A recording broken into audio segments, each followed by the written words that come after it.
بسم الله الرحمن الرحيم. وهذا كتاب أنزلناه مبارك فاتبعوه واتقوا لعلكم ترحمون.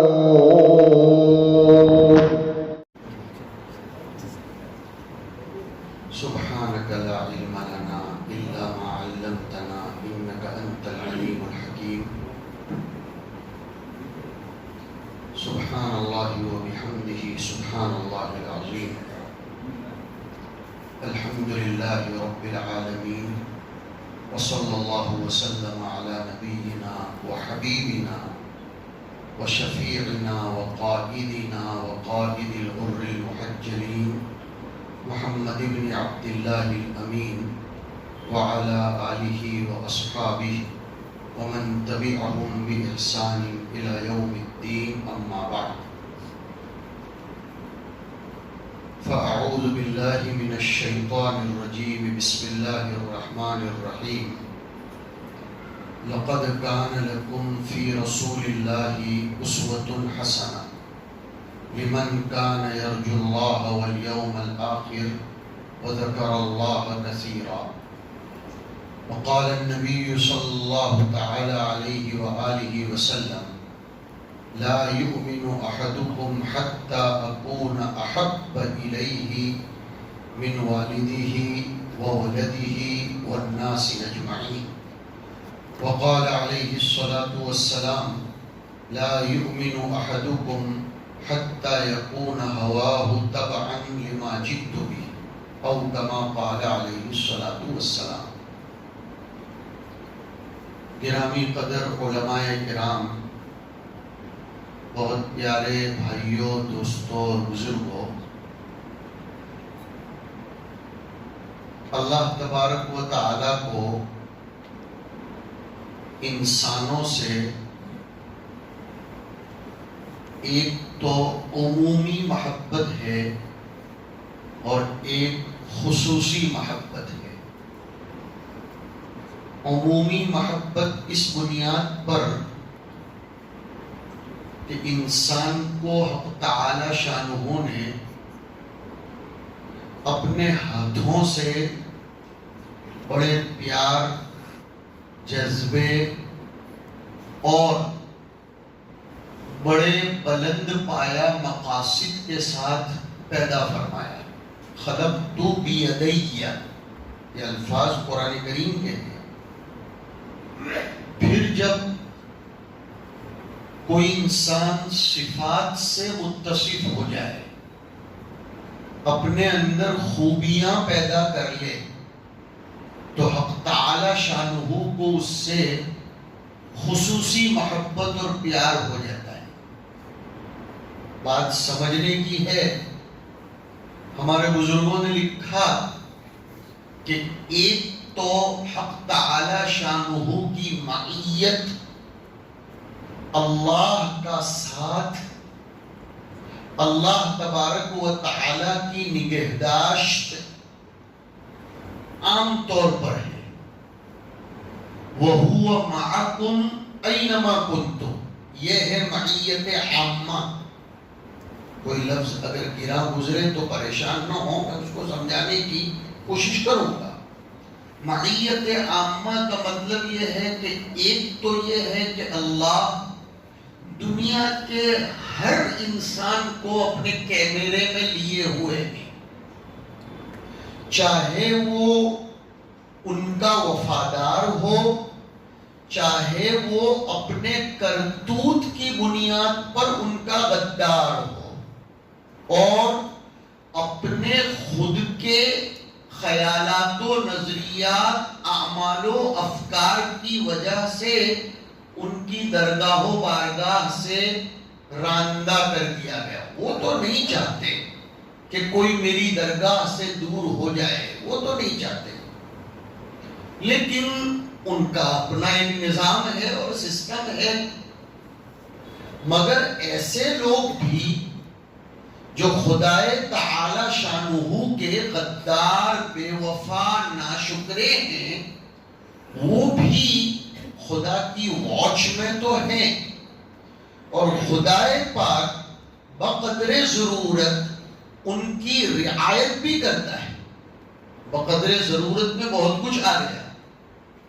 یہ جو سسٹم ہے جو میں نے 2-4 سطروں میں سمجھائی، اسی بنیاد پر وہ مادی رزق سے، کھانے پینے کی چیزوں سے، صحت و تندرستی سے، سوچنے سمجھنے کی طاقت کی عنایت فرمائیوں سے صرف اپنوں ہی کو نہیں نوازتا، غیروں کو بھی نوازتا ہے۔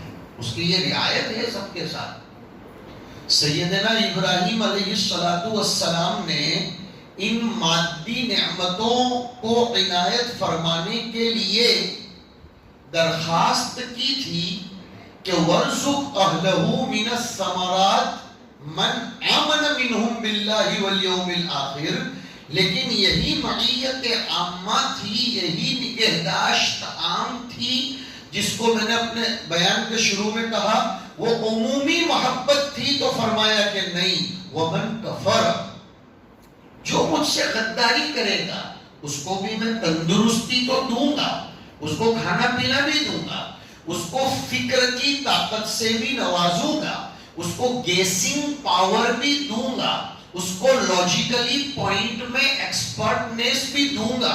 سنیے اب آگے، اگر اللہ صرف قوت فکریہ اپنوں ہی کو دیتے تو غیر ایمان نہ لاتے اور قیامت کے دن ایکسکیوز کرتے کہ ہمارے پاس سوچنے سمجھنے کی تو نے طاقت ہی نہیں دی تھی اور ہم کو کچھ قوت نہیں دی تھی اور ہمیں وہ پاور نہیں دیا تھا، لہذا ہم ایمان نہیں لائے، تو اس میں ہمارا قصور نہیں ہے، تو نے ہمیں اس بنیادی نعمت سے محروم رکھا تھا۔ لیکن نہیں، اس نے عام محبت کی چادر میں سب کو ڈھانپا تو ہے۔ شیخ سعدی علیہ الرحمہ، جن کا ایک شعر قسم خدا محبت خداوندی اور عشق الہی میں ڈوب کر لکھا گیا ہے، شیخ سعدی کا جو ایک شعر ہے، انہوں نے اوستا کے پہلے ہی صفحے پر لکھا، ادیم زمیں سفر عام اوست، بری خان اغما چے دشمن چے دوست، کہ روئے زمین اللہ کا عمومی دسترخوان ہے، اس پر کیا دشمن کیا دوست سب آتے جائیں کھاتے جائیں۔ اگر صحت کی دولت فکر کی دولت سے فرعون کو بھی محروم رکھا جاتا تو وہ قیامت کے دن یہ کہتا کہ میرا کوئی قصور نہیں ہے، میں ایمان نہیں لایا اس لیے کہ میرے اندر سوچنے سمجھنے کی طاقت ہی نہیں رکھی تھی۔ اس لیے ایک علمی بحث ہے، ایک آدھ منٹ میں اس کو کہہ کر آگے بڑھ جاؤں گا، علماء کرام بھی محظوظ ہوں گے کہ ایک ایمان تقلیدی ہوتا ہے اور ایک ایمان تحقیقی ہوتا ہے۔ عوام کے لیے تو تقلیدی ایمان چلنے کے درجے میں چل جائے گا، لیکن علماء کے لیے تحقیقی ایمان کا مکلف کیا گیا ہے، اور وہ تحقیق میں استدلال عیانی بھی آتا ہے، جس کی درخواست سیدنا ابراہیم علیہ السلام نے فرمائی تھی، ربی ارینی کیف تحیی الموتى قال اولم تؤمن قال بلا ولکن لیطمئن قلبی۔ یہ تحقیقی، یہ حق تعالی شانہ کی طرف سے کچھ کم لوگوں کا جب سلیکشن ہو جاتا ہے۔ میں نے جو لفظ کہا کہ حضرت شیخ سعدی رحمۃ اللہ علیہ عشق الہی میں ڈوبے ہوئے تھے، اسی پر سے آج کے دن کی مناسبت سے بات یاد آ گئی، وہ بھی کہتا چلوں تاکہ حضور کی نسبتوں میں میری اور آپ کی کچھ بلندی ہو جائے۔ حضرت امیر خسرو رحمۃ اللہ علیہ کا نام تو تقریباً لوگوں نے سنا ہے، ان کے پیر صاحب تھے خواجہ نظام الدین اولیاء رحمۃ اللہ علیہ۔ جب امیر خسرو اتنے بڑے ہیں لیکن اللہ والوں کے قدموں میں، اور ایسے اللہ والے جو روک ٹوک کرتے ہوں، آج کل لوگ ایسے اللہ والے تلاش کرتے ہیں جو اپنے چھوٹوں کی ہاں میں ہاں ملاتے ہوں، بقول ہمارے حضرت مولانا سید ذوالفقار صاحب رحمۃ اللہ علیہ کے کہ ان تلید الامۃ ربتہا کا دور ہے کہ اب چھوٹے بڑوں کو اپنا تابع کرنا چاہتے ہیں، اولاد بھی اپنے باپ کو اپنے تابع کرنا چاہتی ہے کہ میں ابا کی ہاں میں ہاں نہ ملاؤں، ابا میری ہاں میں ہاں ملائے۔ شاگرد اور تلامذہ یہ چاہتے ہیں اساتذہ ہماری ہاں میں ہاں ملائیں، ہم ان کی ہاں میں نہ ملائیں. اگر وہ ہمارے تابع ہو جائیں، چاہے وہ ہمارے مذہومہ خیالات ہوں، افکار ہوں، تو ہم ان کے ہیں، ورنہ ہم ان کو اپنی لسٹ سے خارج کر دیں گے. یہ مصیبت ہے. لیکن حضرت امیر خسرو رحمت اللہ علیہ اتنے بڑے درجے کے تھے، خواجہ نظام الدین اولیاء رحمت اللہ علیہ کے قدموں میں جا گرے. اب نبی پاک علیہ السلام کی منقبت میں امیر خسرو بہت بڑے شاعر بھی تھے، ان کے اشعار بھی ہیں. انہوں نے رباعی اشعار کا ایک کلام پیش فرمایا، 4 پر مشتمل، رباعی، 4 بولتے ہیں. خواجہ نظام الدین رحمت اللہ علیہ نے فرمایا بیٹے امیر خسرو وہ بات نہیں ہے جو شیخ سعدی کے 4 اشعار میں ہے. انہوں نے اور پیش کیے، اور پیش کیے، پیش کرتے چلے گئے. لیکن خواجہ نظام الدین رحمت اللہ علیہ کی بارگاہ سے وہ توثیق نہ مل پائی. تصویب تو ہوئی لیکن توثیق نہ مل پائی جو شیخ سعدی رحمت اللہ علیہ کے اشعار میں تھی. کہا وہ کون سے اشعار ہے؟ کہا شیخ سعدی رحمت اللہ علیہ فرمایا کرتے تھے بلغ العلا بکمالہ کشف الدجا بجمالہ حسونت جمیع خصالہ. اب ذرا یہاں اٹک جاؤ. فرماتے ہیں شیخ سعدی رحمت اللہ علیہ کہ میں نے جب یہ 3 مصرے کہے تو 4تھا مصرع فٹ نہیں ہو رہا تھا. بلغ العلا بکمالہ کہ نبی بلند درجات پر پہنچے اپنے کمالات کی نسبت اور سب کے طفیل. کشف الدجا بجمالہ اور دنیائے ضلالت اور گمراہیوں کے گھٹا ٹوپ اندھیروں کو اپنے جمال باطن سے آپ نے کھول دیا. میں نے بیچ میں تشریح بھی ایک جملے میں کر دی. حسونت جمیع خصالہ آپ کے باطنی، ظاہری، طبعی، بشری، شرعی، عرفی جتنی بھی خصلتیں تھیں سب کے سب قابل حسن، قابل داد. اب آگے نہیں بیٹھ رہا تھا، کوئی مصرع یاد بھی نہیں آ رہا تھا، سو گئے. دیکھتے ہیں خود شیخ سعدی رحمت اللہ علیہ دربار سجا ہوا ہے، نبی اکرم صلی اللہ علیہ وسلم تشریف فرما ہے اور شیخین بھی تشریف فرما ہے، سیدنا ابو بکر و عمر رضی اللہ تعالیٰ عنہما. کہا سعدی اپنے اشعار پیش کرو. شیخ سعدی نے پیش کیے اور فرمایا حضرت آخری مصرع فٹ نہیں بیٹھ رہا ہے. کہا کہہ کیوں نہیں دیتے کہ صلو علیہ وآلہ، کہ جب آپ پڑھ لیجئے درود شریف ایک مرتبہ، اللہم صلی وسلم وبارک علی سیدنا و مولانا محمد عبدک و رسولک وصلی علی المؤمنین والمؤمنات والمسلمین والمسلمات. یہ پہلے 3 مصرے استحقاق پیدا کرتے ہیں حضور پر درود و شریف کثرت سے پڑھنے کے. یہ ہم اس کی تشریح کر رہے ہیں کہ جب حضور اتنے بلند و بالا ذات والا صفات ہیں، بیان جہاں سے شروع ہوا تھا وہاں پھر لے آیا کہ اللہ کی محبت عامہ، اللہ کی توجہ عام یہ دنیا کے ہر انسان کو میسر ہے، اس لیے کہ وہ آدم کی اولاد ہے. لیکن خصوصی محبت صفات کی بنیاد پر ہوتی ہے. ایک جملہ سنتے چلے جائیے، انسان میں ہو چاہے وہ ذی روح انسان ہو، چاہے غیر ذی روح اشیاء ہو، کوئی سی بھی چیز لے لو، اگر کمال پیدا کرنا ہے تو ذات کی بنیاد پر نہیں ہوتا، صفات کی بنیاد پر کمال پیدا ہوتا ہے. یہی سے تجزیہ کر لیں آج کے دن کہ محمد ابن عبداللہ ذات تھے 40 سال تک، لیکن 40 کے بعد محمد رسول اللہ صفت بن گئے تو اب اسوۃ حسنہ بن گئے.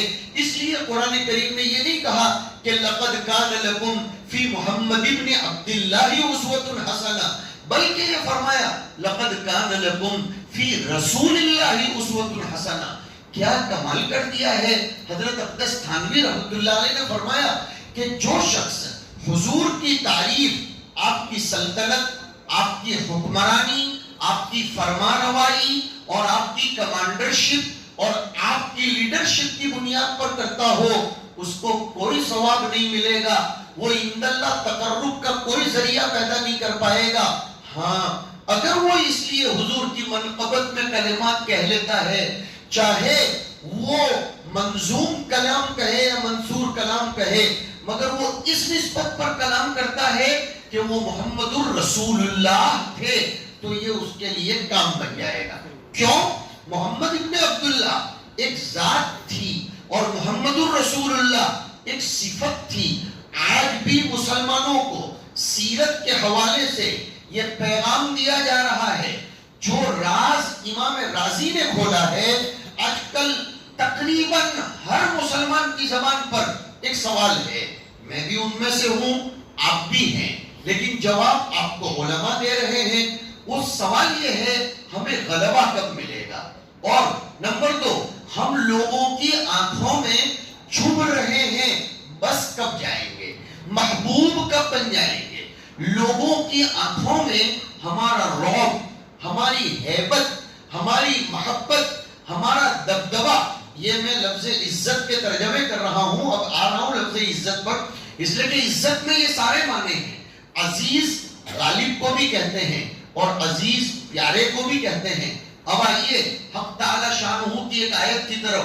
اللہ نے جواب دیا کہ غلبہ پانا ہے، پیار پیدا کرنا ہے، ہیبت بٹھانی ہے آنکھوں میں، رعب اور دبدبہ والے قوم بننا ہے، تو سڑکوں پر اترنے سے رعب پیدا نہیں ہوگا، کثرت پیدا کرنے سے رعب پیدا نہیں ہوگا، اور میجورٹی پیدا کرنے سے رعب پیدا نہیں ہوگا، نعروں سے رعب پیدا نہیں ہوگا، آستین چڑھانے سے رعب پیدا نہیں ہوگا، جھنڈے پھرکانے سے رعب پیدا نہیں ہوگا. قرآن کریم کے دسترخوان پر آؤ، وہ کہتا ہے وَلِلَّهِ الْعِزَّةُ وَلِرَسُولِهِ وَلِلْمُؤْمِنِينَ. رازی نے کمال کر دیا، فرمایا عزت کو، غلبے کو، پیار کو، محبت و دبدبے کو 3 لوگوں کے ساتھ خاص کیا، للہ، رسول اور مومنین. فرمایا اللہ کے لیے اس میں ذات کا استعمال کر کے بتا دیا کہ خدا کی عزت و غلبہ اس کی ذاتی ہے، کسی صفت کی بنیاد پر نہیں. لیکن رسول کو جو عزت و غلبہ ملتا ہے وہ اس کی وصف رسالت کی بنیاد پر، اس لیے نہیں کہ وہ محمد ابن عبداللہ تھے، اس لیے کہ وہ محمد الرسول اللہ تھے. اور اگر کسی قوم کو غلبہ چاہیے تو وہ اپنے اندر مومنین کی صفت پیدا کرے. یہ جو کچھ ظاہر میں ہم نظر آ رہے ہیں، معاف کریں گے، ہم مسلمان تو ہیں لیکن مومن ہیں کہ نہیں، اس پر خود ہمیں ہی سوالیہ نشان پیدا کرنا. اسی لیے میں نے آپ کے سامنے بخاری شریف کی 2 روایتیں پیش کی. کیا پیاری روایتیں ہیں اور کیا جوڑ ہے، ذرا دماغ حاضر رکھ کر اس کو سنیے. اس لیے کہ حضور کی باتوں میں قلب کو بھی بہت بڑا دخل ہے اور دماغ کو بھی دخل ہے. قلب یہ ذکر کرے گا اور دماغ یہ فکر کرے گا، اور اسلام دونوں سے مرکب ہے. اسلام ذکر سے بھی اور فکر سے بھی. اگر اکیلی فکر ہوگی اور اس کی پشت پناہی ذکر نہیں کرتا ہوگا تو باوجود بہت بڑے قلمکار ہونے کے، اور میں اشارے کرتے چلا جا رہا ہوں، بہت بڑے صاحب فکر ہونے کے، امت میں شعائر اسلامیہ اور اصطلاحات ایمانیہ کے باب میں گمراہی پیدا کرنے والا آدمی بن جاتا ہے. اور اگر نرا ذکر ہی ذکر ہوگا اور فکر نہیں ہوگا تو وہ رہبانیت کا علم بردار بنے گا.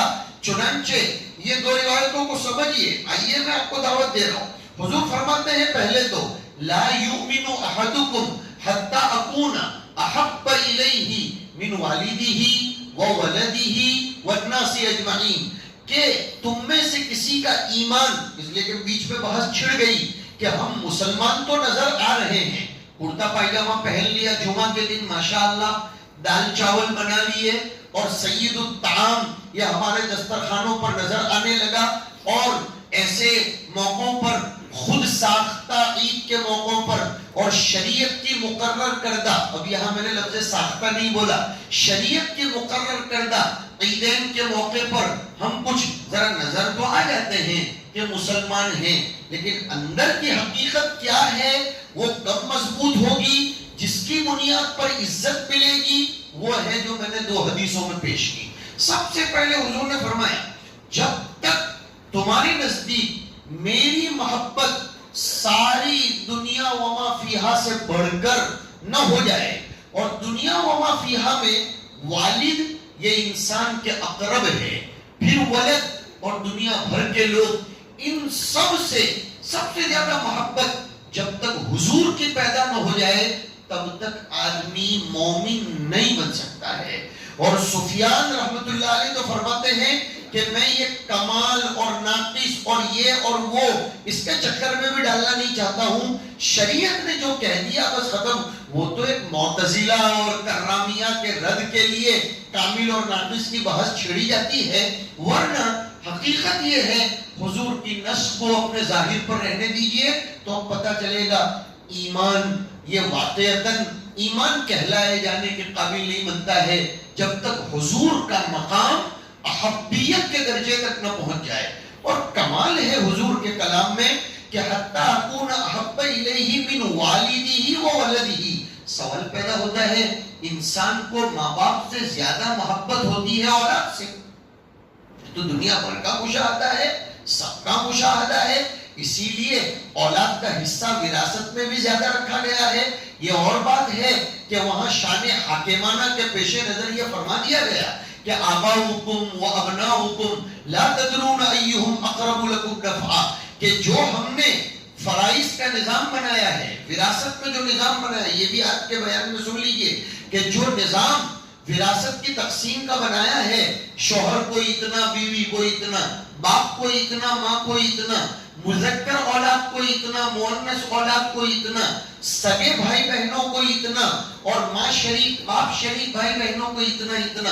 کبھی کبھی کوڑ چشم اور کوتاہ فہم انسان کبھی کبھی اللہ کی طرف سے ہدایت کے نہ ملنے کے نتیجے میں اعتراض کر بیٹھتا ہے کہ سمجھ میں نہیں آتا، باپ کا حصہ کم ہے اور بیٹے کا حصہ زیادہ ہے. عقلی دلائل دیے ہیں علماء نے جس کا بھی موقع نہیں ہے پھر کسی اور موقع سے. لیکن میں نے ایک لفظ کہا تھا قرآن کریم نے حاکمانہ شان میں فرما دیا لا تدرون ایہم اقرب لکم نفعا، اور لا تدرون فرمایا اس لیے کہ درایت عربی میں کہتے ہیں بتیرے کوشش کرنے کے بعد حاصل ہونے والے علم کو، کہ کتنی کوشش کر کے مر جاؤ گے پتہ نہیں چلے گا کہ انجام کے اعتبار سے تمہارے آبا تمہارے اقرب ہیں یا تمہارے ابنا تمہارے اقرب ہیں. چپ رہ جاؤ، یہ نظام ہمارا ہے. اس لیے آگے فرمایا فریضۃ من اللہ، یہ خدا کی شریعت ہے. اس آیت سے ایک سبق یہ بھی دیتا چلوں، اور شریعتوں پر کیوں، کیسے، کتنا، وائی، ہاؤ اور وچ، یہ سب سوال نہیں کرنے چاہیے. علم میں زیادتی کے لیے، معرفت میں وثوق کے لیے اور طمأنینت میں اضافے کے لیے بات اور ہے، لیکن نفس عبد خدا بننے کے لیے اور نفس امتی رسول بننے کے لیے کیوں کا سوال کیا؟ بھٹک جائیں گے. اس لیے کہ حضرت مولانا علی میاں صاحب نے تو کمال کر دیا ہے اس جملے میں. کیا کمال کر دیا ہے؟ فرمایا عبدیت جب تک پیدا نہیں ہوگی تب تک انسان خدائے پاک کی اتباع نہیں کر سکتا ہے، اور عبدیت کا اظہار دعا کی شکل میں ہوتا ہے اور امتی ہونے کا اظہار دعوت کی شکل میں ہوتا ہے. کیا بات ہے! خدا کا کامل بندہ بننا ہے تو آپ بندے ہیں کہ نہیں وہ کب نظر آئے گا؟ جب آدمی خدا پاک کے سامنے گڑ گڑاتا ہوگا. ہم لوگ دنیا کے سامنے اپنے ذاتی اجتماعی دونوں باتیں کر رہا ہوں، ذاتی بھی اور اجتماعی بھی تقاضے رکھنے کے لیے گھنٹوں لائنوں میں کھڑے رہتے ہیں کیونکہ فوٹو میں آنا ہے، فوٹو میں آنا ہے. بلکہ کبھی کبھی دیکھتے ہیں ہماری بھی نظریں رہتی ہیں سوشل میڈیا پر، بالکل غافل بھی نہیں ہے اور بالکل مستغرب بھی نہیں ہے کہ کچھ لوگ پیچھے کی لائن میں کھڑے ہیں لیکن زبردستی ہاتھ لگا رہے ہیں اور نظر پوری کیمرے کی طرف ہے. میرے بھائیوں یہ کیا تماشا ہے کہ فوٹو کھچوانے ہیں یا الیکشن میں رائے عامہ کو ہموار کرنا ہے تو گھنٹوں لائنوں میں کھڑے رہیں گے، اور حق تعالی شانہ سے اپنا مدعا منظور کروانا ہے تو صبح 10 منٹ کی قربانی بھی ہم نہیں دے سکتے، اور دن میں کل ملا کر 1 گھنٹے بھی قربانی نہیں دے سکتے، تو پھر ہم عبد خدا کہلائے جانے کے قابل کیسے بنیں گے؟ once again I repeat، وہ جملہ پھر میں دہراتا ہوں کہ اگر خدائے پاک کا کامل بندہ نظر آنا ہے تو دعا کی شکل میں نظر آئے گا بندہ، اور نبی کا صحیح امتی بن کر دنیا کے سامنے آنا ہے تو دعوت کی شکل میں. اور خدا کے واسطے لفظ دعوت کو جکڑ مت دو، بہت معافی کے ساتھ عرض کروں گا، لفظ دعوت کو مخصوص ہیئت میں، مخصوص شکل میں جکڑ نہ دے. دعوت کبھی خاموشی کے ساتھ اپنی نگاہوں کو نیچا کر کے بھی دی جا سکتی ہے. دعوت ایک دکاندار، ایک فیکٹری چلانے والا، یہ اپنی فیکٹری کے اوپر امانت اور دیانت کے ساتھ بیپار کر کے بھی دعوت دے سکتا ہے. ایک آدمی کسی کے کام آ کر بھی دعوت دے سکتا ہے. بات یہ چل رہی تھی کہ حضور شان احبیت کے اندر کیوں فرمایا نا حتی اکون احب الیہ من والدہ و ولدہ. گاڑی یہاں سے پٹری پر سے اتری تھی کہ والد کیوں پہلے آئے، ولد آنا چاہیے. کمال کر دیا محدثین کرام نے بھی فرمایا کسی بھی انسان کا وجود بغیر والد کے تو نہیں ہو سکتا، ولد کا ہونا زندگی میں ضروری نہیں ہے.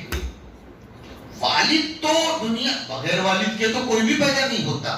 یہ قطع نظر اس کے کہ وہ والد صحیح ہے غلط ہے وہ سب ایک طرف چھوڑ دو، اور سوائے سیدنا عیسیٰ علیہ السلام کے اور ان سے بھی اوپر سیدنا آدم علیہ السلام کے، لیکن شریعت کے اصول کلیات پر چلتے ہیں، شواذ پر اور نوادرات پر مرتب نہیں ہوتے.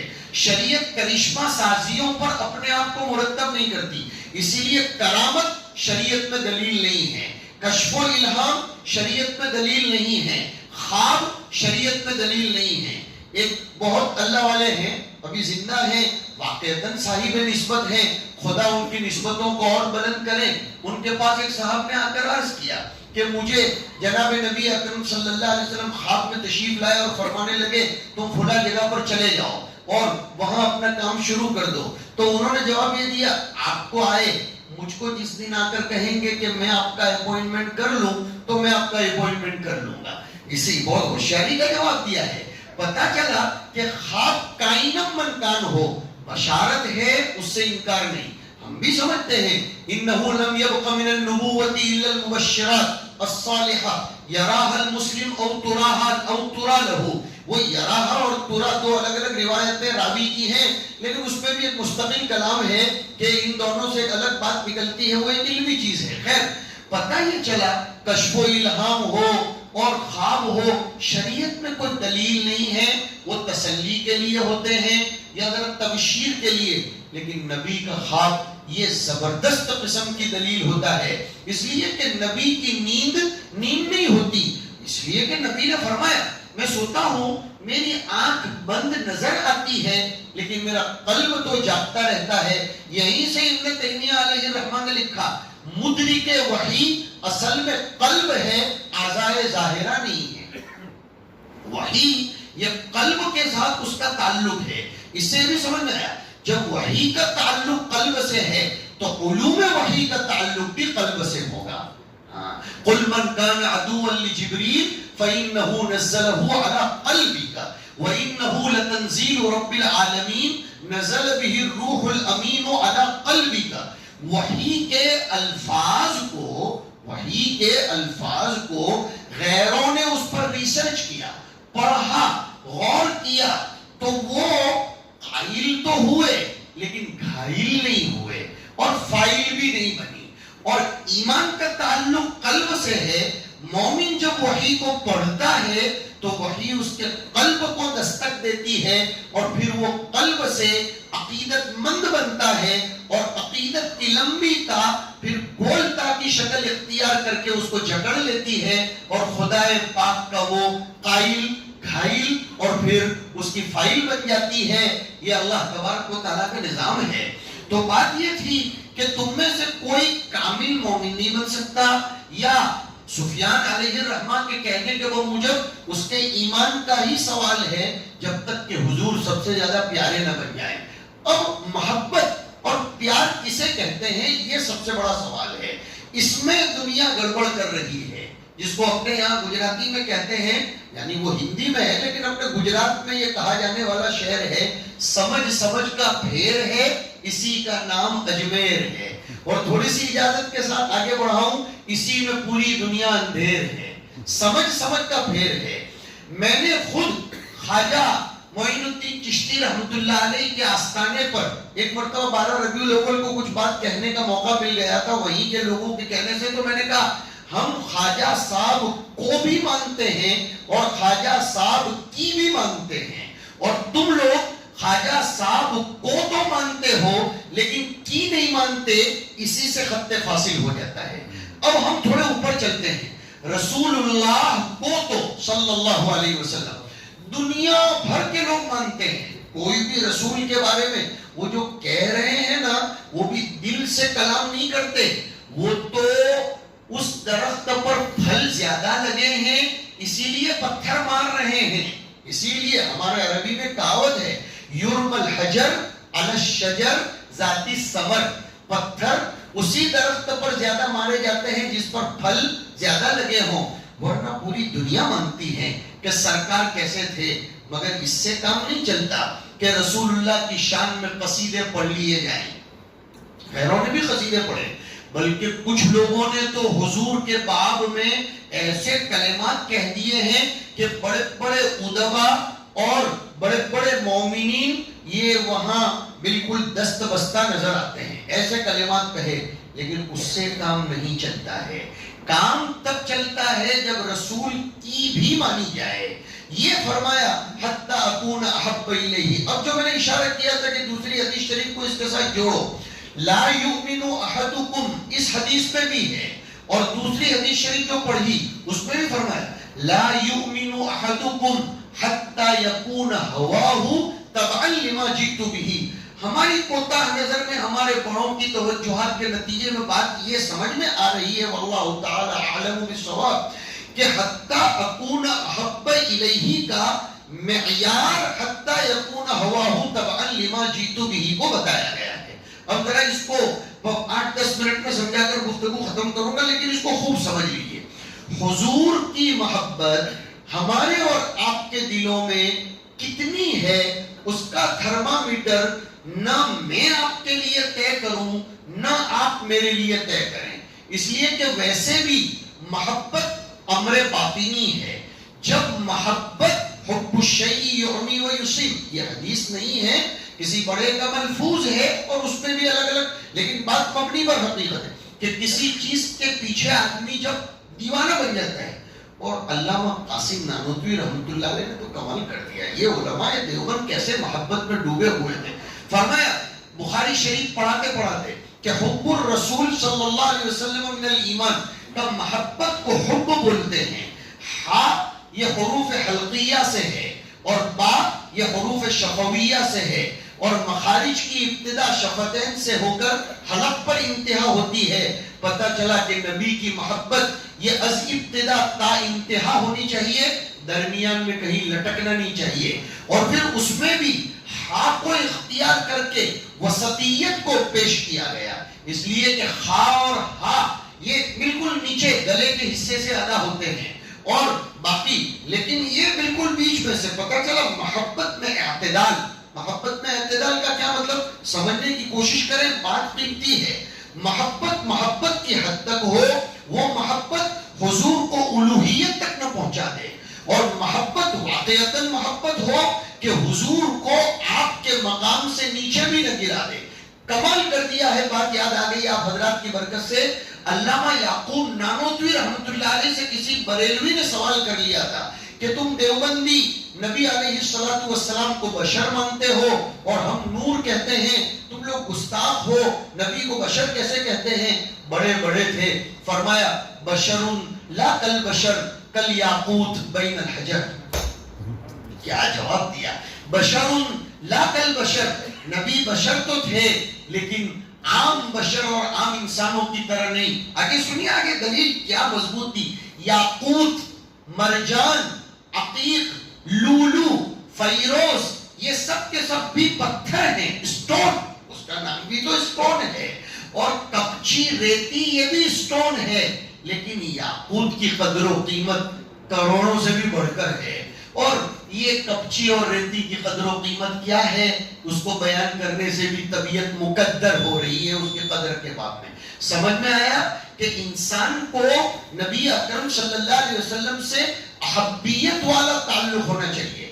تو میں بتا یہ رہا تھا کہ ہم خود طے کریں کہ حضور کی محبت میرے آپ کے دل میں کتنی ہے، وہ خود حضور نے تھرمامیٹر بتا دیا۔